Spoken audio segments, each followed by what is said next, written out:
ہم صرف اپنے مفادات کی بات کرتے ہیں. 3,000 مزدور یوٹیلیٹی اسٹور سے نکال دیے گئے, ان کا کوئی پوچھنے والا ہے کہ نہیں.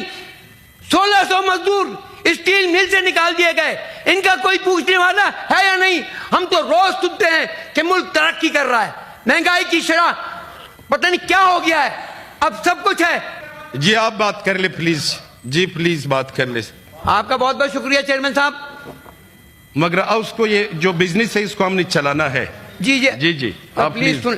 جی جی بتائیں. میں آج اس ایوان کی توجہ اس ملک کے ان محکوموں, مجبوروں, مظلوموں, مزدوروں, کسانوں کے ساتھ جو کچھ ہو رہا ہے اس کی ایک مثال دینا چاہتا ہوں.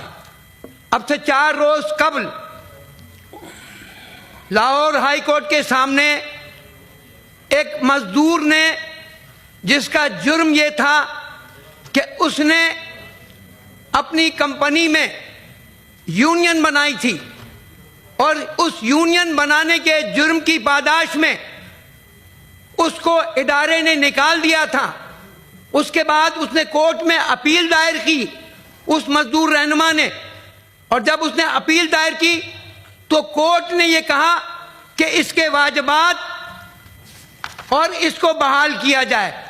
لیکن 5 سال تک 3 چھوٹی چھوٹی بچیوں اور ایک چھوٹے بچے کا باپ جو کہ مزدور تھا, جو کہ محبور تھا, جو کہ مظلوم تھا, 5 سال تک عدالتوں کے چکر لگاتا رہا, لیکن اس کو انصاف نہیں ملا. بالآخر اس نے تنگ آ کر عدالت کے کمرے کے باہر آ کر خود پہ پیٹرول چھڑک کر آگ لگا دی. یہ ایوان ان مزدوروں کی بھی بات کرنا چاہتا ہے یا نہیں؟ ہم صرف اپنی بات کرتے ہیں, ہم صرف اپنے مفادات کی بات کرتے ہیں. 3,000 مزدور یوٹیلیٹی اسٹور سے نکال دیے گئے, ان کا کوئی پوچھنے والا ہے کہ نہیں. 1,600 مزدور اسٹیل مل سے نکال دیے گئے, ان کا کوئی پوچھنے والا ہے یا نہیں. ہم تو روز سنتے ہیں کہ ملک ترقی کر رہا ہے, مہنگائی کی شرح پتہ نہیں کیا ہو گیا ہے, اب سب کچھ ہے, لیکن میری سمجھ میں نہیں آتا. ایک طرف ملک رہے گا, یہ مزدور, کسان, عوام رہیں گے تو یہ ملک بھی ترقی کرے گا. انہی کی وجہ یہ ملک ترقی کرتا ہے. ٹھیک ہے کہ ساری باتیں آپ کریں, لیکن ان مزدوروں, محکوموں کو کون دیکھے گا؟ اس طرف بھی کوئی توجہ دلائے گا نہیں.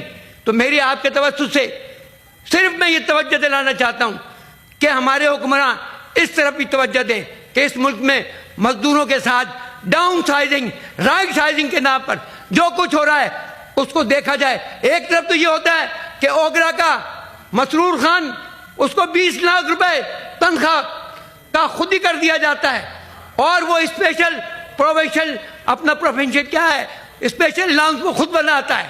دوسری طرف مزدوروں کو نکالا جاتا ہے. شکریہ. جی شکریہ. ایک تو یہ تو اپوزیشن کی طرف سے میں نے آپ کو بار بار کہا کہ ہمارے لیے سارے ممبران قابل احترام ہے, اور میں نے آفس سے کچھ چیزیں اس حوالے سے مانگی ہے, میں اس پہ بات کر کے جاؤں گا. اور میری گزارش یہ ہے کہ آخر میں اگر آپ لوگ پوائنٹ آرڈر پہ بات کرنا چاہتے ہو اس کے لیے آدھا گھنٹہ, پونا گھنٹہ اس پہ بات کریں گے. مگر پہلے ہم نے اس کو آرڈر نمبر 3 سینیٹر فاروق ایچ نائک صاحب, چیئرمین قائمہ کمیٹی قانون و انصاف, آرڈر نمبر 3 پیش کریں پلیز. جی جی آپ اس کے بیان پہ پیش کریں, بات کریں گے اس پہ. جی بات اس پہ بات کریں. میں بات کر کے جاؤں گا, میں نے آفس سے. جی میں کرتا ہوں. جی senator Rehman Ahmed Khan on behalf of Chairman of the Standing Committee on Law and Justice, Senator جان بولی جی صاحب ضرور اس پہ بات کریں گے, ضرور کریں گے. To present report of the committee on a bill further to amend the Constitution of the Islamic Republic of Pakistan, the Constitution Amendment Bill 2024, amendment of Article 106, introduced by Senator Manzoor Ahmed and Dinesh Kumar on 1st